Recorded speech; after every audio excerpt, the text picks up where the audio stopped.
Hello! Salut Chérine. Une qu'on a mis en Salut! retard, malheureusement, parce qu'on a eu des petits problèmes techniques. Voilà, on prend tout le blâme sur nous. Les aléas du direct. Les aléas on n'était pas encore en direct pour le coup, mais ça va, c'est bon, ça est sorti. Comment ça va Chérine chez toi? Bah, ça va super, hein. Ça va, hein. Et vous? Bah super. Ça va, pour le moment il fait super bon, mais le studio normalement se réchauffe au fur et à mesure que le temps passe. Donc voilà, mais pour le moment ça va. Bon, on va en profiter du coup de ce moment pour revenir sur l'ensemble de ton parcours et sur ton actualité. Déjà hier, tu as inauguré un dojo à ton nom à Grigny. Oui. J'imagine que c'est dans des moments comme ça que tu mesures un peu tout le chemin que tu as parcouru depuis tes débuts. Oui, bah oui, c'est dingue. Franchement, j'étais vraiment honorée aujourd'hui d'avoir un nom, enfin, d'avoir un dojo à mon nom. C'est dingue.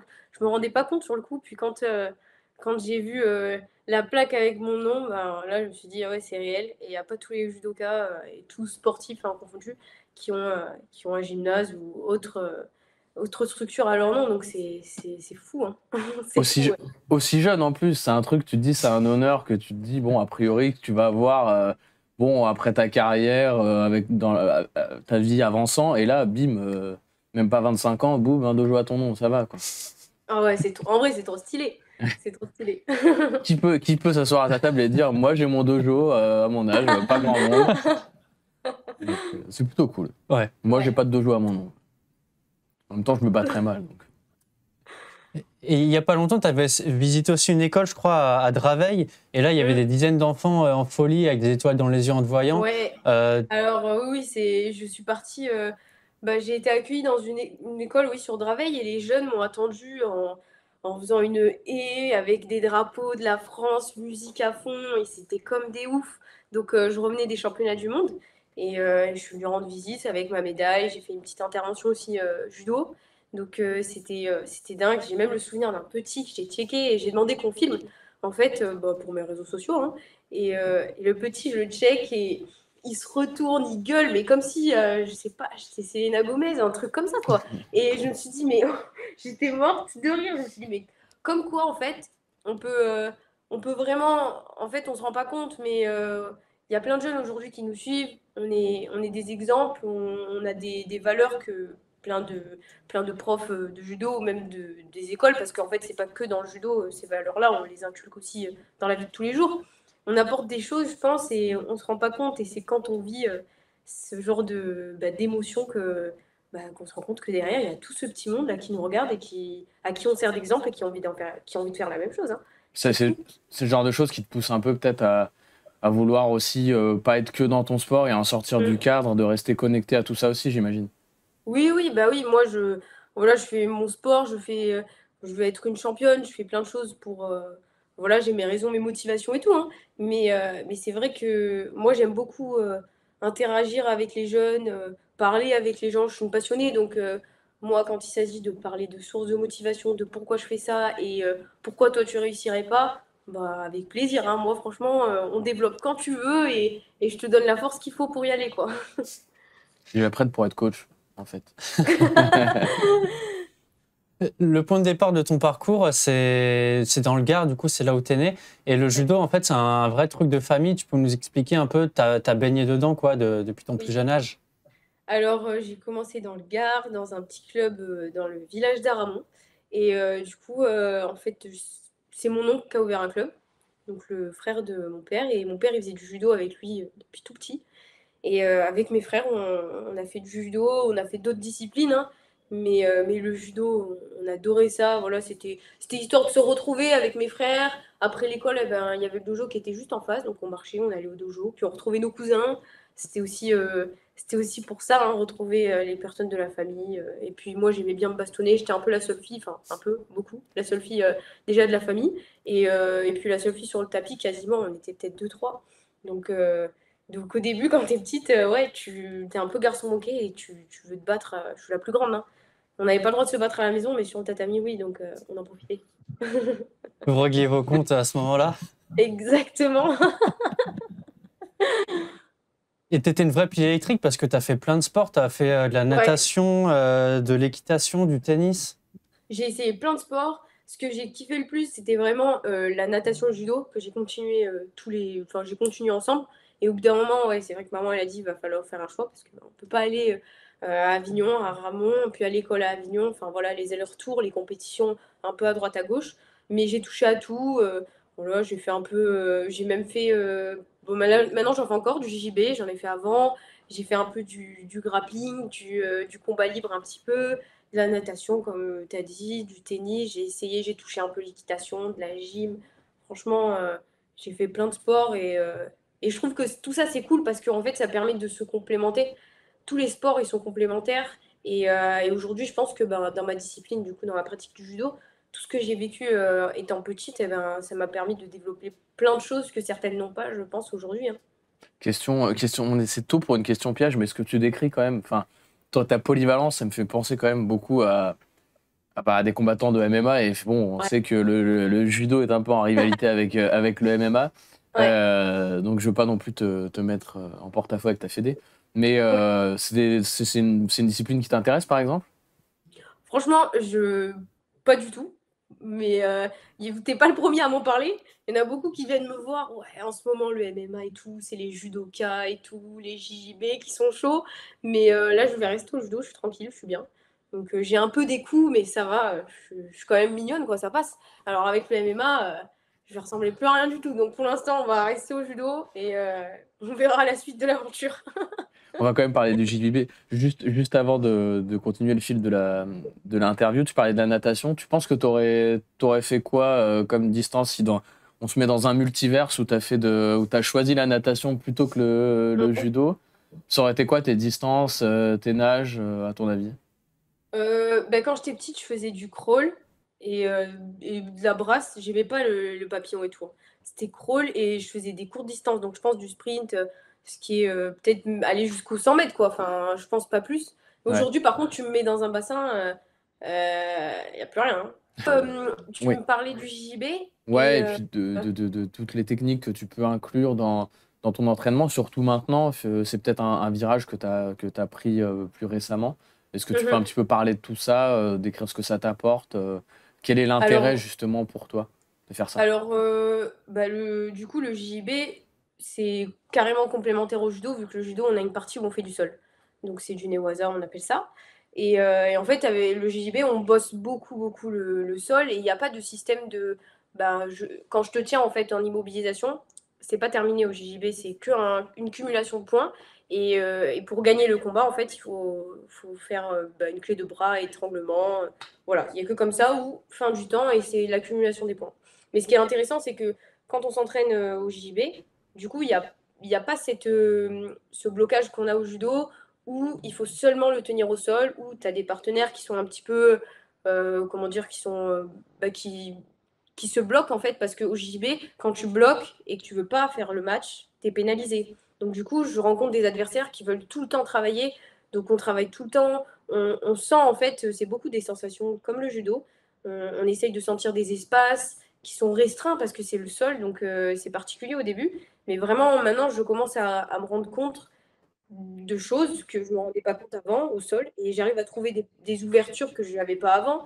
Donc au début, c'était difficile de le mettre sur le judo parce que ben, tu rencontres des filles qui sont carrément fermées. Donc les ouvrir, c'est super dur parce que c'est pas la même chose que quand tu fais tes combats au JB où les personnes sont un peu plus ouvertes et accessibles. Mais après, en fait, tu travailles un système qui sera complémentaire au judo. Donc là, avec mon prof au JJB, on essaye de faire des choses qui seront complémentaires au judo. Donc des fois, il va apporter façon JJB, après il va dire, pour les judokas, eh ben, ça va être comme ça. Donc du coup, franchement, c'est méga intéressant. On découvre une certaine mobilité, une fluidité, et on sait défendre. Parce que le sol, nous, du coup, ceux qui sont forts, c'est les Japonais. Et ils sont très très bons au hasard. Et donc, des fois, on se fait avoir bêtement et de pratiquer du JJB et de savoir défendre, c'est important en fait. Ça n'a pas été trop dur de partir du Gard pour t'exiler, entre guillemets, en Île-de-France? Ah si, c'était dur. Parce que bah, c'était un petit village, c'était un peu de la tranquillité. Puis quand je suis rentrée en structure, j'ai été sur Montpellier, qui n'a rien à voir avec la région parisienne. Puis après, à Marseille, 2 ans. Et en fait, ouais, c'était, difficile, parce qu'avant je rentrais tous les week-ends chez moi et là, je rentrais, quand je pouvais, quand il y avait pas de compétition. Donc des fois ça faisait 2 mois, 3 mois, voire plus, hein, que je rentrais pas chez mes parents. Donc j'avais quel âge? 17 ans, il me semble. Donc c'était pas habituel parce que j'ai toujours vécu en fait, moi, j'ai toujours vécu avec mes frères, ma famille, mes parents, on nous emmène là-bas, à droite, à gauche. Donc c'est ça qui était compliqué, en fait, de vivre loin d'eux et heu et de pas avoir la possibilité de rentrer plus souvent que ça, quoi. Après, bon, la vie en elle-même, ouais, la météo, c'est pas dingue, mais après ça va, on s'adapte, quoi. On vient pour du judo. On est en intérieur, donc ça va. Sur la scène internationale, tu as vraiment émergé à partir de 2020, quand tu deviens championne d'Europe, que tu gagnes à Düsseldorf. Et puis en Mmh. 2021, déjà, tu participes aux Jeux. Et Oui. là, tu prends une claque, c'est ce que dit l'arbitre Ben Boudaoud. Oui, donc voilà, je fais une sacrée année et en fait, le décalage des Jeux avec le Covid m'a été favorable parce que je pense que ce serait pas j'aurais pas été sélectionnée pour les Jeux olympiques un an, l'année des Jeux réels, quoi. Et le décalage m'a permis, vraiment de performer et donc d'être championne d'Europe pour la première fois et puis, avec ma concurrente, on s'est affrontés et puis je l'ai gagnée sur un tournoi. Enfin voilà, j'ai pu faire le taf cette année-là. C'était une très belle année et derrière, oui, donc je participe avant ça au championnat du monde où je fais 7e, donc c'était mon premier championnat du monde senior et derrière, oui, je pars aux Jeux olympiques, 1 mois après, je pense et je perds au premier tour des Jeux. Donc c'était une déception parce que voilà, je suis une compétitrice et que moi, quand j'y vais, c'est pour gagner et peu importe, l'échéance. Après voilà, c'est les Jeux olympiques, c'est particulier et je pense que j'étais peut-être pas prête à ça. Je pense que comparé à d'autres où ça faisait 5 ans qu'elles préparaient les Jeux olympiques, moi, je suis arrivée un petit peu comme ça, bonjour et puis un an avant, je commence à être performante et je me dis: «Ah les Jeux, pourquoi pas?» Du coup, je pense que je m'attendais pas à ça, en fait, d'être spectatrice autant et l'événement, tout ce qu'il y avait, en fait, j'en prenais tous les jours plein les yeux et heu et je pense que j'étais pas prête à ça. C'est pour ça que ça s'est passé comme c'était et puis derrière, ouais, j'ai fait une petite pause parce que je pense que c'était nécessaire, mais je voulais vite repartir parce que je pouvais pas rester sur ça.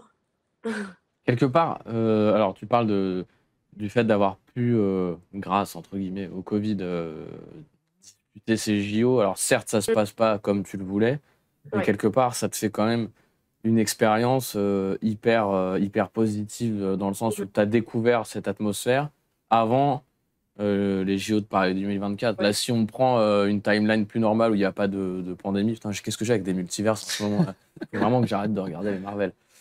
Si on prend, le cas où les JO se déroulent en 2020, et tu commences ta vie olympique par Paris 2024, avec ton Mmh. regard que tu as maintenant sur le fait que déjà tes premiers JO, c'était quelque chose, bah, si tu avais dû commencer par, les JO à la maison, ça aurait été encore plus ouf. Donc finalement, peut-être, Mmh. est-ce que tu te nourris pas de ça de manière positive aussi, avec un peu de recul? Bien sûr, aujourd'hui, je pense que cette expérience, m'a permis du coup de découvrir ce que c'est les Jeux olympiques. Donc de découvrir, ce qui va se passer, donc je sais à quoi m'attendre aujourd'hui, hein, parce que je l'ai vécu et aujourd'hui, c'est grâce, on va dire, à ce qui s'est passé aux Jeux olympiques que je suis cette personne. Donc je pense que j'ai su, rebondir, j'ai su, voilà, dans ma tête, moi, voilà, les défaites comme ça et j'ai vécu pas mal de choses qui étaient, franchement, c'était très dur, hein, quand on perd et qu'on voit après l'équipe gagner, que tout le monde est dans l'euphorie et que toi, tu Mmh. peux pas l'être et c'est compliqué. Donc tu restes là-bas en plus, tu commences le premier jour et tu restes jusqu'au dernier. Donc c'est pas facile et puis derrière, on te fait ressentir que, en fait, quand tu es pas médaillé au jeu, tu es personne, hein. Enfin, tu es quelqu'un comme, enfin voilà, tu es personne. Du coup, ça j'avais qu'une envie, c'était rentrer chez moi mais j'ai quand même profité des Jeux olympiques parce que c'est quand même quelque chose de fou et tout ça, en fait, que j'ai vécu, aujourd'hui, c'est ma source de motivation avec, d'autres, hein, mais c'est en partie une source de motivation pour vraiment me dire que ce qui s'est passé là, ça se repassera plus jamais. C'est la dernière fois, tu vois, qu'on me voit comme ça. Et en fait, Chérine, elle va arriver, moi je veux tout tuer donc là, ça va me servir et j'en suis persuadée et aujourd'hui ça va très bien et moi je fonctionne comme ça. Je pense qu'il il s'est passé ce qui s'est passé, mais pour un meilleur avenir, quoi. Est-ce que le fait de voir aussi la gestion d'une déception, de voir par exemple Teddy rebondir hyper vite cette année-là, ça aussi, c'est quelque chose qui t'a marqué, parce que puisque toi-même t'étais déçu de voir. Alors, bon, lui, il avait une occasion de se rattraper, mais ça t'a marqué? C'est quelque chose qui t'a marqué? Oui, c'est motivant, hein. Moi, j'aime beaucoup regarder les champions, hein, comme ça, hein. C'est quand tu vois un champion qui perd au championnat du monde, alors que c'est un champion du monde, par exemple, et que derrière, il est là, il s'acharne, il croit en lui. En fait, c'est une machine, hein, mais ça arrive de perdre. Ça arrive de pas être comme on le veut le jour même, d'être performant. Et en fait, c'est motivant encore plus de se dire que c'est comme ça, c'est le jeu, et que en fait, tout le monde, on est tous pareils. On n'est pas, il y a pas de recette miracle. Donc en fait, un jour tu vas perdre, un jour tu vas gagner, mais il faut savoir se relever et il faut savoir travailler dur, pas se mentir. Et derrière, quand tu as tes objectifs en tête, c'est l'objectif le plus important. Par exemple, pour moi, c'est les jeux. Le reste, c'est de la prépa. Il y a des objectifs, bien sûr, les championnats du monde, tout ça, qui sont aussi importants. Mais tout ce que je fais aujourd'hui, peu importe la défaite qu'il va y avoir, ce sera pas grave parce que j'aurais pas perdu au jeu et c'est les jeux que je prépare, tu vois. Et tu as super bien rebondi d'ailleurs parce que depuis 1 an et demi, quand on liste tes résultats, c'est première à Tel Aviv, à Oberwart, à Bakou, à Jérusalem, 2 titres européens, l'argent aux mondiaux. C'est assez phénoménal et tu es numéro 1 mondial dans ta catégorie. Oui, oui, oui, ah oui, oui, c'est fou. Ah, moi, je suis franchement Et t'as un là. dojo. Oui, j'ai un dojo aussi. Franchement, bien vu. Oui, j'ai un dojo. On y Mais revient ouais, toujours. oui, oui, c'est de très beaux résultats. J'en suis vraiment très, très fière et ça me dit en fait que simplement je suis sur la bonne voie et qu'il faut continuer comme ça pour la plus belle des médailles. Pas trop de déception sur l'argent aux mondiaux? Tu visais ouvertement l'or? Oui, je visais l'or, mais voilà, je suis quand même très très fière. C'est une médaille au monde, c'est ma première médaille au championnat du monde. J'ai fait une finale mondiale et je suis sûre que ce ne sera pas la dernière. Donc vraiment, je suis très très contente de cette médaille parce que ben, c'est incroyable d'être vice-championne du monde et il faut se le dire hein, parce que c'est réel. Et non, non, au début, tu es un peu déçu parce que ben, tu fais une finale des mondes, tu n'as pas envie de la perdre. Et après, sur le moment, ben voilà, t'es déçu. Et en fait, après, tu commences à prendre goût à cette médaille, puisque ben, c'est quand même un très bon résultat. Et là, on est à 13-14 mois des Jeux. Bah, j'imagine que tu y penses tous les jours. Tu te projettes déjà sur ce tournoi. Oui, bah oui, là, on y pense tout le temps, parce que ben, déjà, voilà, plus on se rapproche, moins il va falloir faire d'erreurs, parce qu'il faut une sélection pour les Jeux. Derrière, ben, il y a la concurrence, donc il faut pas, faut passer vite, en fait. Quand on a la médaille au monde, il faut passer vite, parce qu'il y a encore de très importantes échéances qui vont arriver, et il va pas falloir faire d'erreurs. Donc, c'est pour ça qu'on y pense beaucoup aussi. Mais oui, oui, ça va super vite, franchement. Je pense que ça va aller plus vite que ce qu'on pense. Donc, ouais, c'est tout ça là, que je suis en train de faire, c'est pour préparer cet événement. À la fois, j'ai hâte, mais à la fois, j'ai envie de me dire tranquille quand même. Faut se préparer. Sur quel domaine tu penses pouvoir le plus progresser? Est-ce que c'est technique, physique? Est-ce que c'est le sol? Est-ce que c'est un autre domaine? Tes principaux axes d'amélioration?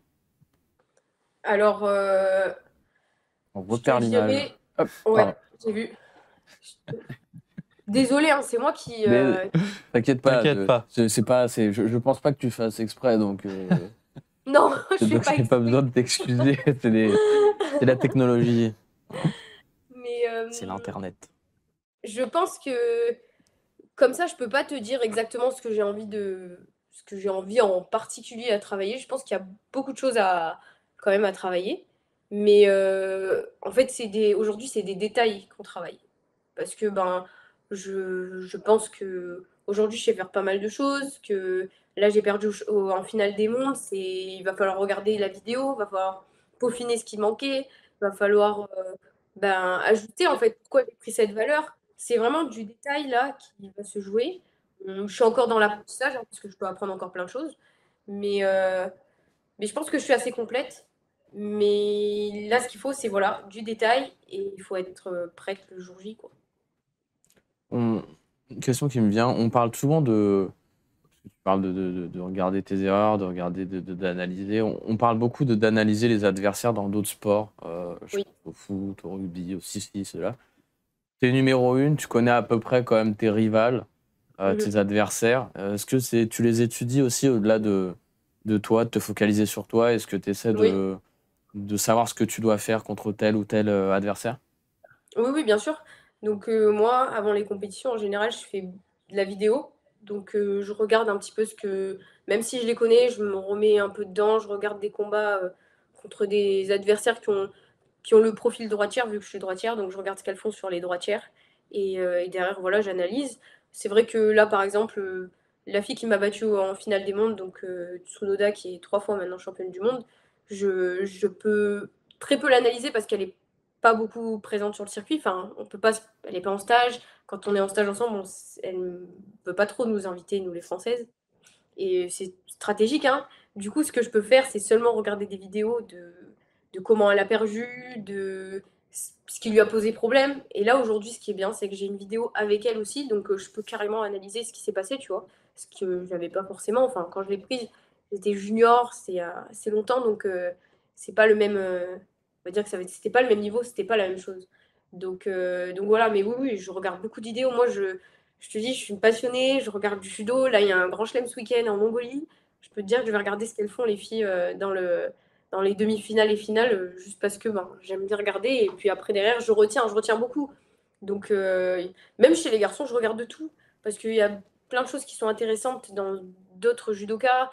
Donc, c'est important de s'imprégner de d'autres judos et de d'autres judokas, quoi. C'est l'état d'esprit à avoir, c'est vraiment écraser l'adversaire. Il a fallu que tu Oui, passes un step à ce niveau-là. nous, bah après, c'est ce qu'on aime quand on est. Enfin, moi, personnellement, hein, j'ai envie de faire du beau judo, j'ai envie de mettre des beaux hippons, j'ai envie que ça soit fluide, j'ai envie de tout ça. Donc, bien sûr, quand je dis comme des grands champions, parce qu'aujourd'hui, quand on regarde les grands champions, ça va vite les premiers combats. Enfin, on se pose pas mille questions. Même si il prend quelqu'un d'assez relou, ça va aller très très vite. Donc, oui, oui, c'est quelque chose que j'aimerais. Moins me poser de questions et y aller à fond, réussir à mettre en place ça, quoi, tu vois. Pas me poser de questions, peu importe ce qu'elle va faire l'adversaire, c'est moi qui m'impose, on y va. Et puis à terme, être craint de toutes sur les tatamis. Ouais, C'est pas mal aussi. ouais, ça doit être super cool, tu vois. Dans le chat, n'hésitez pas si vous avez des questions, notamment Laloyito qu'on salue. Tu as un surnom qui est plutôt original, Minicore. C'est vrai, c'est vrai. Comment est-ce Ouais. que ce surnom est né? Qui te l'a donné? Après, on peut le comprendre en voyant que tu évolues chez les moins de 48 kilos. Ouais, c'est ça, en fait, c'est vraiment ça. Donc, moi, depuis toute petite, je suis dans les toutes petites catégories. Donc là, 48, j'ai été en 44, j'ai été en 40, j'ai été en moins 36, j'étais en moins 29 kilos. Donc, je peux te dire que j'étais vraiment un petit corps. Donc quand je suis rentrée à l'INSEP, j'étais vraiment toute minuscule, toute fine. Je faisais à peine 48 kilos. Bon, là, aujourd'hui, j'ai pris un peu des muscles et tout, donc je fais plus 48 kilos. Mais voilà, tout le monde m'appelle, en fait, tout le monde m'a appelé Minicore au moins une fois. Et après, ben, on m'a fait une ceinture où il y a écrit Minicore. Voilà.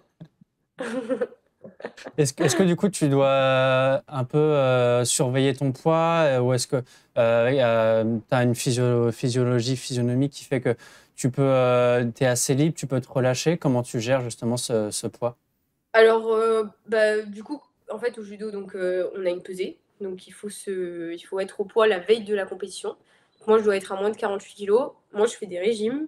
Donc, là, dernièrement, je fais 3 kilos, 3,5 kg de régime. Donc, ça veut dire que je perds 3 à 3,5 kg. Donc, je fais 51, 51,5. Mais en règle générale, moi, j'aime beaucoup manger. Je me prive pas. Et je me prive que quand j'ai les périodes du coup de compétition. Entre guillemets, je me prive. Je mange sainement. J'essaye de. Par exemple, en fait, si je vais pas faire une activité genre du judo, des combats à fond, bah ça sert à rien de manger beaucoup de féculents. Parce que du coup, tu vas pas beaucoup éliminer, tu n'en as pas vraiment besoin. Donc, c'est ce genre de choses que je mets en place. Donc, si je m'entraîne pas, je vais prioriser des légumes, pas forcément des féculents, toujours avec des protéines. Donc voilà, je grignote pas, il n'y a plus de boisson, il n'y a plus de goûter. En tout cas, des goûters très sains. Mais voilà, je fais ça à peu près 2 semaines avant la compétition. Et après, en fait, je fais une perte de poids sur l'eau le jour de la pesée où je perds à peu près 1 kilo d'eau en, en me couvrant à fond. Et après, bah, je fais un peu de footing et d'exercice. Et après, bah, je perds 1 kilo d'eau et je vais me peser. Voilà. Donc ton poids de forme, c'est plutôt 50-51, c'est ça que tu disais en gros, Ouais, grosso c'est ça. modo? Ouais. Ouais. Donc, ouais, au début, ben, j'étais une petite 48. Après, ben, il faut que. Ce qui se passe, c'est que ben, dans la caté, les filles, elles font pas 48 kilos. Et ni 50. Et encore Ouais. 51, je pense qu'il y en a pas beaucoup non plus. Donc, il faut avoir de la force. Donc, du coup, ben, j'ai pris du muscle. Et après, ben, voilà, faut pas se faire des cuttings trop difficiles, tu vois. Donc, faut être conscient de ça. Donc, du coup, on a regardé jusqu'où je pouvais prendre des muscles ou pas. Donc, voilà, on fait beaucoup. Je suis avec une nutritionniste suivie. À l'INSEP, on a une DEXA, ça s'appelle. Et tous les ans, on fait en fait, c'est, comment dire, c'est le médecin. Ça ressemble à, comme quand on rentre dans une IRM, en gros. Mhm. Et en fait, ça te calcule ta masse grasse, combien tes os ils pèsent, combien tu as de muscles, ton pourcentage, enfin tout ça. Du coup, on voit un petit peu combien tu as d'eau et on voit si c'est possible ou pas en fait de perdre sans vraiment te tuer, tu vois. Donc voilà, faut être, enfin voilà, c'est très professionnel tout ça, hein. C'est pas juste pour vous dire qu'on perd du poids, mais c'est pas, on fait pas n'importe comment. Et à la sortie d'une compète, justement, quand tu peux relâcher un peu, tu te fais plaisir sur quoi? Un burger ou autre chose en général? Un gros Alors la sortie domac, d'une allez hop. compète, non, mais c'est vrai que les burgers, c'est vraiment, vraiment pas mal. Après, en fait, le jour de la compète, le soir, déjà, c'est très compliqué de manger parce que comme, en fait, on grignote toute la journée en compétition.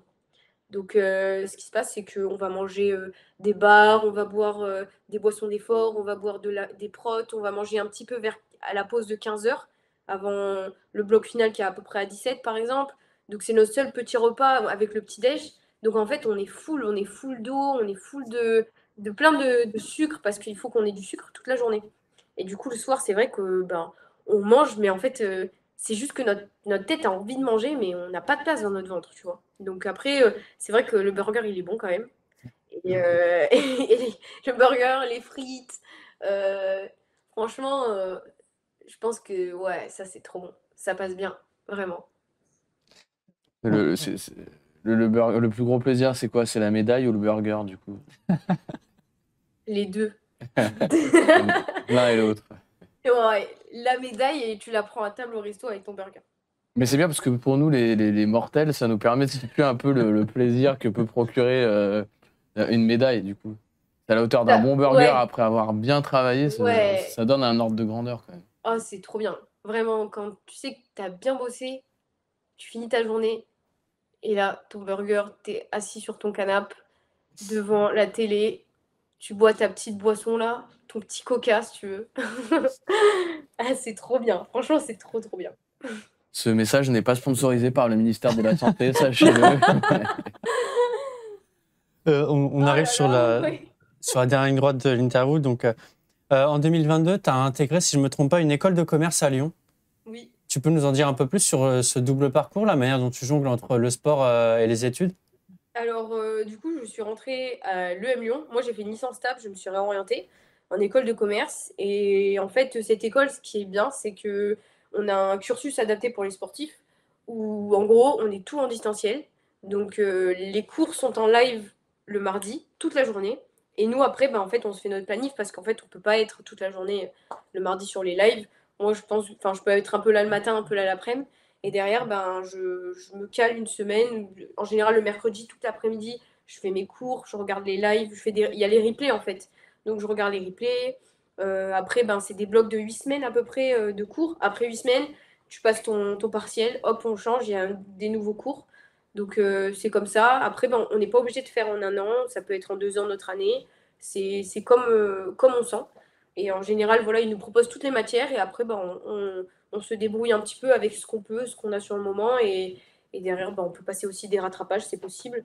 Et voilà, donc ça se passe très très bien. Je suis très contente puisque ben, ben, je me sens bien. Ça fait du bien aussi de faire d'autres choses que le judo. Je trouve que c'est important d'aller s'ouvrir à d'autres choses, d'autres gens, même si c'est encore du sport, c'est d'autres milieux sportifs. Et, euh, et je trouve ça, ça fait du bien à l'esprit en fait. Des fois, il faut sortir du cadre pour, ben, parce qu'en fait, on pense tous les jours judo, on mange judo.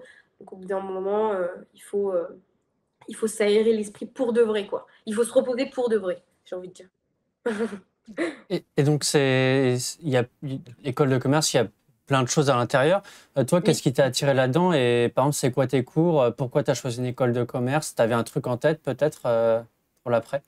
Alors, en gros, c'est une école, c'est global, donc on a du marketing, on a tout ce qui est communication digitale, on fait un peu de finance, il y avait un peu de droit, on a travaillé un peu d'Excel. Franchement, elle touche vraiment à tout. Et moi, en fait, je me suis réorientée en commerce parce que ben, j'aimais bien la partie marketing. Et derrière, c'est vrai que je sais pas trop ce que je veux faire plus tard. C'est ça qui est compliqué quand on est sportif de haut niveau. On touche pas, on fait pas de stage, on sait pas ce qu'on va faire en fait après réellement parce qu'on n'a jamais touché vraiment à un réel métier. Mais moi, avec mes sponsors, mes partenaires, donc j'ai été dans des entreprises et tout, j'ai pu discuter avec certaines personnes de leur métier. Donc j'ai été dans j'ai été parler avec des managers, des directeurs de communication, enfin tout ça, et ça m'a beaucoup beaucoup plu. Et du coup, ben, je me suis dit que c'était quelque chose de bien à faire, puisque ben, c'est assez complet. Et derrière moi, en fonction de où je veux aller, j'ai beaucoup de choix. Alors qu'une licence TAPS, il n'y avait pas trop de choix. Puis derrière, ça m'a pas trop plu finalement. Ce qui est difficile, c'est que en fait, quand on est sportif comme ça, on nous oriente un peu directement sur la licence TAPS. On suit, nous aussi, le monde un petit peu. Ouais, ok, STAPS, enfin, ok, go, on y va, quoi, pour avoir un avenir.